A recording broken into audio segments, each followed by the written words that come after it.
हाँ तोता भाई, जल्दी जाओ और मेरे दोस्त को बचा कर लाओ। एक तोते ने कई तोतों को अपने साथ लिया और वो सब काली मठिया पहाड़ी की तरफ उड़ चले। वहां पर उन्हें कई बाज दिखाई पड़े। अब तो उनके सामने भी संकट आ गया था। वो बेचारे आगे नहीं बढ़ पाए। यहाँ तो कई दुश्मन सामने खड़े हैं। अब तो हम टिंकू चूहे को नहीं बचा पाएंगे। मैं यह सोच रहा हूँ कि मिंटू बंदर को हम क्या मुंह दिखाएंगे। सारे तोते लौट रहे थे। तभी उन्होंने देखा कि जिस बाज ने टिंकू को पंजे में पकड़ा था वो उसे लेकर लौटने लगा था। ऐसा लग रहा था जैसे उसे कोई निर्देश दे रहा हो। बाज और नजदीक आ गया। अरे ये क्या हो रहा है? ये चूहा इतना भारी क्यों होता जा रहा है? अरे दुष्ट, अभी तो मैं भारी हो गया हूँ।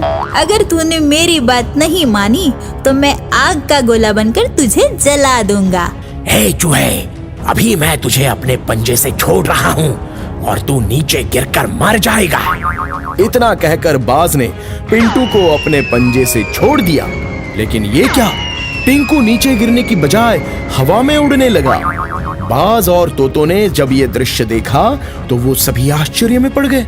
पिंकू उड़ते उड़ते बाज के ऊपर जाकर बैठ गया और उसे अपने इलाके ले चलने के लिए निर्देश देने लगा। बाज उड़ते उड़ते टिंकू के बिल के पास पहुंच गया।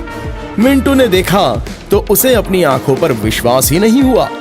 टिंकू चूहे ने तो बाज को ही अपने बस में कर लिया था। मिंटू बंदर पेड़ पर से झटपट नीचे आया और अपने दोस्त को उसने गले से लगाया। इसके बाद बाज को पकड़कर 8-10 झापड़ लगाया। बाज के गले में रस्सी बांधकर उसे पीटा और दौड़ाया। दुष्ट बाज, तू अपने आप को बड़ा ताकतवर समझता है। मेरे दोस्त को कमजोर समझकर उसे मारना चाहता था। अब देख असली ताकतवर कौन है।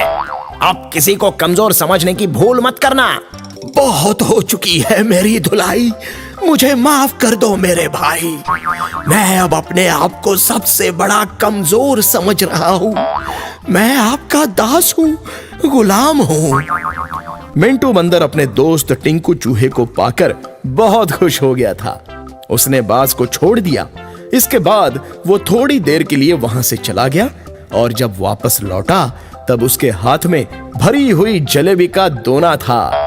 दोनों दोस्त बड़े ही प्यार से जलेबी खाने लगे और मुस्कुराने लगे।